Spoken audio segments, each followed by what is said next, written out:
സാറേ എൻ്റെ കൊച്ചിനെ ഇറക്കാൻ പറ്റൂ, എൻ്റെ കൊച്ചിനെ ഇറക്കി തരണം എങ്ങനെയെങ്കിലും. എൻ്റെ മൂത്തോ ഇളയോ മരിച്ചോ, ഇനി എനിക്ക് മൂത്തോനെ അവനെങ്കിലും എനിക്ക് ഇറക്കി തരണം എങ്ങനെയെങ്കിലും. എനിക്ക് അവനെ പ്രതീക്ഷിച്ചാണ് ജീവിക്കണം, അല്ലെങ്കിൽ ഞാൻ എന്തെങ്കിലും കുറിച്ച് ഞാൻ മനുഷ്യന് അവനെ പ്രതീക്ഷിച്ചാണ് ജീവിക്കണം. വെഞ്ഞാറമൂട് കൂട്ടക്കൊലപാതകം ശരിക്കും പറഞ്ഞാൽ മനുഷ്യ മനസാക്ഷി വരെ ഞെട്ടിച്ച ഒരു സംഭവം തന്നെയാണ്. ഇന്നും വെഞ്ഞാറമൂട് പ്രദേശക്കാർക്ക് ഇന്നും ഒരു ഞെട്ടൽ തന്നെയാണ്. ഇപ്പോഴും നമ്മൾ ആ വെഞ്ഞാറമൂട് എന്ന പേര് കേൾക്കുമ്പോൾ തന്നെ അഫാന്റെ പേരിലോ അല്ലെങ്കിൽ എന്താ പറയുക ആ ഒരു കൂട്ടക്കൊലപാതകത്തിന്റെ പേരിൽ തന്നെയാണ് അറിയപ്പെട്ടിരുന്നത്. മുൻപ് സുരാജ് വെഞ്ഞാറമൂട് എന്ന് അറിയപ്പെട്ടിരുന്ന ആ ഒരു പ്രദേശം ഇന്ന് അഫാൻ വെഞ്ഞാറമൂട് എന്ന പ്രദേശമാണ് അറിയപ്പെടുന്നത്. കാരണം നമ്മൾ ഇന്ന് സെർച്ച് ചെയ്യുന്നത് ഗൂഗിൾ സെർച്ചിൽ ഏറ്റവും കൂടുതൽ കാണുന്നതും അഫാൻ വെഞ്ഞാറമൂട് എന്ന് തന്നെയാണ്. കഴിഞ്ഞ ദിവസം തന്നെ അഫാനുമായി ബന്ധപ്പെട്ട കുറേയേറെ കാര്യങ്ങൾ നമ്മൾ ചർച്ച ചെയ്തു. അതുപോലെ തന്നെ അഫാന്റെ ഈ ഒരു കൊലപാതകവുമായി ബന്ധപ്പെട്ട് പല കാര്യങ്ങൾ തന്നെയാണ് പുറത്തു വരുന്നത്, മാതാവായ ഷെമീനയുടെ കാര്യങ്ങൾ ഉൾപ്പെടെ. ഈ ഒരു അടുത്ത് തന്നെ കഴിഞ്ഞ ദിവസം കേട്ട മറ്റൊരു വാർത്തയാണ് അഫാന് കല്യാണം, അതും ജയിലിൽ വെച്ച് കല്യാണം വരെ ഫിക്സ് ചെയ്തു. മാതാവ് ഷെമിയാണ് മരുമകളെ കണ്ടെത്തിയത് എന്നുള്ള വാർത്തകളൊക്കെ തന്നെയാണ് നമ്മൾ കണ്ടത്. മരുമകളായിട്ട് തിരഞ്ഞെടുത്തത് വേറെ ആരുമല്ല, നമ്മുടെ കഷായം ഗ്രീഷ്മയെ തന്നെയാണ്. ബെസ്റ്റ് കോമ്പിനേഷൻ തന്നെയാണ് അല്ലേ? ഒരു പക്ഷേ ഈ ഒരു കഷായം ഗ്രീഷ്മ ഇവനെ സ്നേഹിച്ചിരുന്നെങ്കിൽ ആ പാവം ഷാരൂണെങ്കിലും രക്ഷപ്പെടുമായിരുന്നു അല്ലേ? ഷാരൂണിനെ കൊലപ്പെടുത്തിയ കാര്യമൊക്കെ നമുക്കറിയാലോ, ഗ്രീഷ്മ കൊലപ്പെടുത്തിയ കാര്യം. അത് ഈ ഒരു അഫാന്റെ മേലാണ് പ്രയോഗിച്ചിരുന്നെങ്കിൽ ആ 5 നിരപരാധികൾ ഇന്ന് ജീവനോടെ ഉണ്ടാകുമായിരുന്നു. എന്തായാലും ശരി, ഇത്തരം വാർത്തകൾക്ക് തന്നെയാണ് ഇപ്പോൾ ശരിക്കും പറഞ്ഞാൽ ഒരു കോമഡി രൂപത്തിൽ തന്നെയാണ് ഇത്തരം വാർത്തകൾ പുറത്തു വരുന്നത്. പ്രത്യേകിച്ചും അഫാൻ ജയിലിലായതുകൊണ്ട് തന്നെ കഷായം ഗ്രീഷ്മയും ജയിലിലാണല്ലോ. ഇപ്പൊ രണ്ടുപേർക്കും എന്താ പറയുക, നല്ലൊരു കോമ്പിനേഷൻ തന്നെയാണ്. അവന് പറ്റിയത് ഇവളും, ഇവൾക്ക് പറ്റിയത് അവനും എന്നുള്ള ചർച്ചകൾ തന്നെയാണ് സോഷ്യൽ മീഡിയയിൽ ഇത്തരം പ്രേക്ഷകർക്കിടയിൽ ചർച്ചാ വിഷയമാകുന്നത്. കഴിഞ്ഞ ദിവസങ്ങളിൽ തന്നെ ഈ ഒരു അഫാന്റെ പിതാവായ റഹീം ഫർസാനയുടെ വീട്ടിൽ പോകണം, അവരെ ഒന്ന് ആശ്വസിപ്പിക്കണം എന്നുള്ള ചിന്തയ്ക്ക് അദ്ദേഹത്തിനുണ്ട്. പക്ഷേ അവിടെ ചെന്നാൽ ഏത് തരത്തിലായിരിക്കും അവർ സ്വീകരിക്കുക എന്നുള്ള കാര്യം അവർക്ക് തന്നെ അറിയില്ല. എന്തായാലും ഇതുമായി ബന്ധപ്പെട്ട ഒരു വാർത്ത പുറത്തു വന്നിട്ടുണ്ട്. അതെന്താണ് നമുക്കൊന്ന് കേട്ടു നോക്കാം. വെഞ്ഞാറമൂട് കൂട്ടക്കൊലയുടെ ഏറ്റവും വലിയ ദുരന്തം ഏറ്റുവാങ്ങിയ മനുഷ്യനാണ് ഈ കൊലപാതക പരമ്പരയുടെ പ്രതിയായ അഫാന്റെ പിതാവ് റഹീം. ഈ കൊലപാതകങ്ങൾ നടക്കുമ്പോൾ അയാൾ ഗൾഫിലായിരുന്നത് കൊണ്ട് മാത്രമാകണം അയാൾ രക്ഷപ്പെട്ടത്. ഇല്ലെങ്കിൽ അഫാൻ തൻ്റെ പിതാവിനെയും കൊലപ്പെടുത്തുക തന്നെ ചെയ്യുമായിരുന്നു. കാരണം കുടുംബത്തിലെ എല്ലാവരെയും കൊലപ്പെടുത്തുകയും തുടർന്ന് താൻ ആത്മഹത്യ ചെയ്യുകയും ചെയ്യണമെന്നുള്ളതായിരുന്നു ഈ അഫാന്റെ തീരുമാനം. ഏകദേശം എല്ലാവർക്കും അറിയാൻ, കാരണം പിതാവായ റഹീം ഇവിടെ ഉണ്ടായിരുന്നെങ്കിൽ അഫാൻ തീർച്ചയായിട്ടും പിതാവിനെ കൊലപ്പെടുത്തുമായിരുന്നു. കാരണം ആ ഒരു കുടുംബത്തിലുള്ള എല്ലാവരും മരിക്കണം എന്നുള്ള ഒരു വെൽ പ്ലാന് തന്നെയായിരുന്നു ഈ ഒരു അഫാന്റെ മനസ്സിലുണ്ടായിരുന്നത്.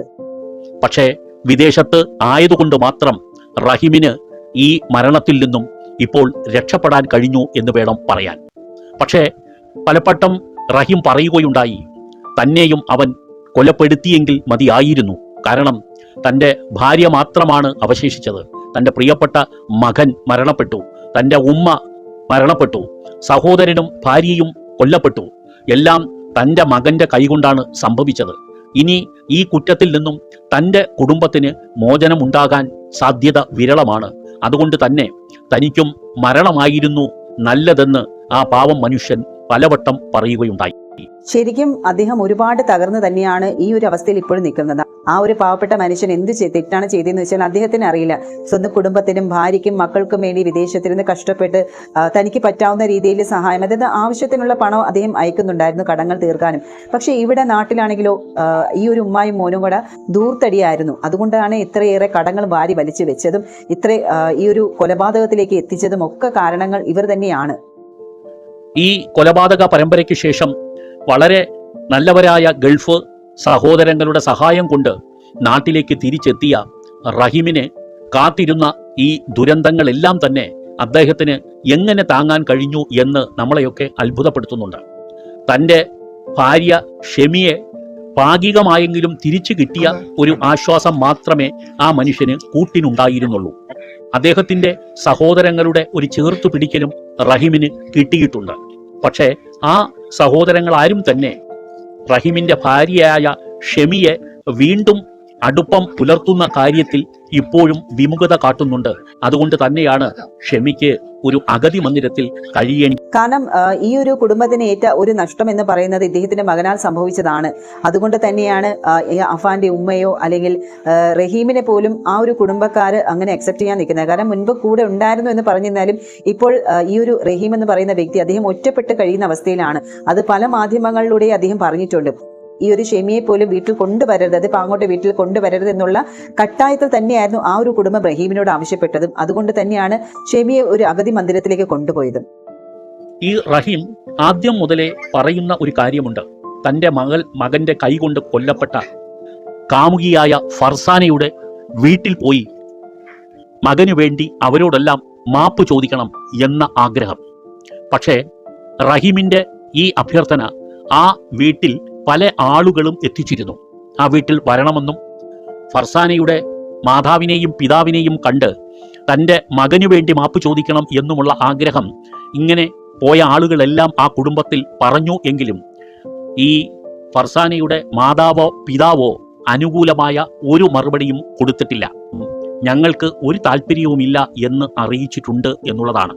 അതായത് തൻ്റെ മകളെ കൊലപ്പെടുത്തിയ കാമുകനോട് അവരുടെ കുടുംബത്തോടും ഇനി യാതൊരു തരത്തിലുള്ള പൊരുത്തം കൊടുക്കലും വേണ്ടെന്ന് തന്നെയാണ് ഫർസാനയുടെ കുടുംബത്തിൻ്റെ തീരുമാനം. ശരിക്കും ആ ഒരു കുടുംബം ഇപ്പോഴും ഫർസാനയുടെ ആ ഒരു മരണത്തിൽ നിന്ന് എന്താ പറയുക, ആ ഒരു ഞെട്ടലിൽ മാറിയിട്ടില്ല. കാരണം പ്രതീക്ഷിക്കാത്ത നേരത്താണ് തങ്ങളുടെ മകൾ മരണപ്പെട്ടും അതും ഇത്ര ബ്രൂട്ടലി കൊല്ലപ്പെട്ടു എന്നറിയുമ്പോൾ ഏതൊരു പിതാവായാലും മാതാവായാലും ഇത് ഒരിക്കലും അവർക്ക് അക്സെപ്റ്റ് ചെയ്യാൻ പറ്റില്ല. പ്രത്യേകിച്ചും അഫാന്റെ ഒരു കുടുംബത്തോട് അവരോട് ഒരു മുഖം നോക്കാനോ അല്ലെങ്കിൽ അവരോടൊന്ന് സംസാരിക്കാൻ പോലും സാധാരണക്കാരായ ആളുകൾക്ക് പോലും അത് മുതലില്ല. അപ്പോൾ ഈ ഒരു അവസ്ഥയിൽ സ്വന്തം മകളെ നഷ്ടപ്പെട്ട് ശരിക്കും പറഞ്ഞാൽ ഈ കുടുംബം ഏറ്റവും കൂടുതൽ വേദനിക്കുന്നത് ഈ ഒരു മകളെ കുറിച്ച് ഓർത്ത് തന്നെയാണ്. മകളുടെ മരണവിവരം അറിഞ്ഞ അന്ന് തന്നെ ഈ ഒരു ഫർസാനയുടെ മാപ്പ അന്ന് തളർന്നു പോയതാണ്. പിന്നെ ഈ അടുത്തെങ്ങാണ്ടാണ് ജോലിക്കൊക്കെ പോയി തുടങ്ങിയതും ഒക്കെ തന്നെ. ആ ഒരു കുടുംബം ശരിക്കും ഇപ്പോഴും ആ ഒരു വേദനയിൽ തന്നെയാണ്. ഈ ഒരു അവസരത്തിൽ റഹീമിനെ കാണാനോ അല്ലെങ്കിൽ റഹീമിന്റെ ഒരു മാപ്പ് പറിച്ചിൽ കേൾക്കാനുള്ള ഒരു മാനസിക അവസ്ഥയിലല്ല അവര്. റഹീം കുറ്റമൊന്നും ചെയ്തിട്ടില്ലെങ്കിലും റഹീമിന്റെ പുത്രനായ അഫാനാണല്ലോ ഈ കുറ്റങ്ങളെല്ലാം ചെയ്യുകയും തൻ്റെ നിരപരാധിയായ മകളെ കൊലയ്ക്ക് കൊടുത്തത് എന്ന ചിന്തയും ആ മാതാപിതാക്കളെ വേട്ടയാടുന്നുണ്ടാകും. പിതാവായ സുനിലിനും മാതാവിനും ഈ കാര്യത്തിൽ ഏക അഭിപ്രായം തന്നെയാണ്.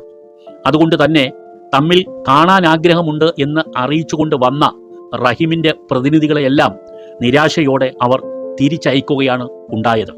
ഒരുപക്ഷെ ഈ വ്യക്തിയെ തമ്മിൽ കാണാൻ ഒരിക്കലും ഫർസാനയുടെ കുടുംബം അനുവദിക്കില്ല എന്നുള്ളതാണ് മനസ്സിലാക്കാൻ കഴിയുന്നത്. അവിചാരിതമായി എവിടെയെങ്കിലും വെച്ച് ചിലപ്പോൾ തമ്മിൽ കാണാൻ ഇട വന്നേക്കും എന്നുള്ളതല്ലാതെ തങ്ങളുടെ അനുവാദത്തോടു കൂടി ഈ വീട്ടിലെത്തി റഹീം മാപ്പപേക്ഷിക്കേണ്ട കാര്യമൊന്നുമില്ല എന്ന നിലപാട് തന്നെയാണ് അവർ ആവർത്തിക്കുന്നത്. സ്വാഭാവികമായും യാതൊരു മാതാപിതാക്കളും ഇത്തരത്തിലുള്ള ഒരു നിലപാട് സ്വീകരിച്ചാൽ അവരെ കുറ്റപ്പെടുത്താൻ നമുക്ക് കഴിയുകയില്ല.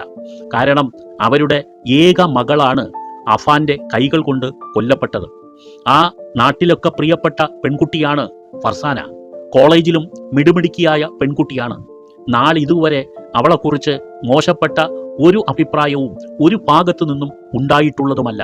മിടുക്കിയായി പഠിച്ച് മിടുക്കിയായി വളർന്ന് ഒരു നല്ല ജോലി നേടണം എന്ന് ആഗ്രഹിച്ചുകൊണ്ട് ജീവിച്ച ഒരു നിഷ്കളങ്കയായ പെൺകുട്ടിയെയാണ് ഈ അഫാൻ എന്ന് പറയുന്ന കാമുകൻ നിർദാക്ഷിണ്യം കൊലപ്പെടുത്തിയത്. ശരിയാണ്. ഫർസാനയെ കുറിച്ചും ആ നാട്ടിലുള്ള എല്ലാവർക്കും നല്ല അഭിപ്രായമാണ്. പഠനത്തിൽ പോലും വളരെ മിടുക്കിയും അതുപോലെ തന്നെ വീട്ടിലെ ഏക ആശ്രയം. ശരിക്കും അഫാനെ സ്നേഹിച്ചു എന്നുള്ളൊരു തെറ്റ് മാത്രമാണ് ഫർസാന ചെയ്തത്. അതിനുള്ള ഒരു തിരിച്ചു കിട്ടിയ ഒരു പ്രതീക്ഷിക്കാത്ത ഒരു സമ്മാനം തന്നെയായിരുന്നു അഫാന്റെ കൈകൊണ്ട് മരിക്കുക എന്നുള്ളത്. അതും ആ ഒരു പെൺകുട്ടി ഒരിക്കലും പ്രതീക്ഷിച്ചില്ല. ഈ ഒരു അഫാന്റെ സാമ്പത്തികമായിട്ടൊക്കെ ഈ ഒരു പെൺകുട്ടി സഹായിച്ചതാണ്. ശരിക്കും ഈ ഒരു പെൺകുട്ടിയുടെ 1 രൂപ പോലും വാങ്ങിച്ച് ഇവൻ ഭക്ഷണം കഴിച്ചിട്ടുണ്ട്. ശരിക്കും ഇവൻ കാണിച്ചതൊക്കെ ഭയങ്കര ചെറിയ ഈ ഒരു സഹോദരനായ അഫ്സാനോടും അതുപോലെ ഈ പെൺകുട്ടിയുടെ ഈ 2 മരണങ്ങൾ തന്നെയാണ് ഏകദേശം മലയാളികളെ ഏറ്റവും കൂടുതൽ വേദനിപ്പിച്ചത്. അയാൾ കാണിച്ച വൈരാഗ്യ ബുദ്ധി പോലും ആരെയും ഞെട്ടിപ്പിക്കുന്നതാണ്. ഫർസാനയെ കൊലപ്പെടുത്തുക മാത്രമല്ല, അവളുടെ മുഖം പോലും വികൃതമാകുന്ന തരത്തിലുള്ള കൊലപാതകമാണ് ഈ അഫാൻ ആ കുട്ടിയോട് ചെയ്തത്. തൊട്ട് തലേന്നു പോലും അവളുടെ കയ്യിൽ നിന്നാണ് 200 രൂപ വാങ്ങി പെട്രോൾ അടിച്ച് ഉമ്മയും മകനും കൂടി 50,000 രൂപയുടെ കടം ചോദിക്കാനായി പുറപ്പെട്ടത്. ബാക്കിയുള്ള 100 രൂപയ്ക്കാണ് അന്ന് ആ ദിവസം അവർ ദോശയും ചായയും വാങ്ങി കുടിച്ചതും. കൊലപാതകം നടക്കുന്ന ദിവസം 1 രൂപ പോലും ഇല്ലാത്ത സ്ഥിതിയിലായിരുന്നു ആ കുടുംബം.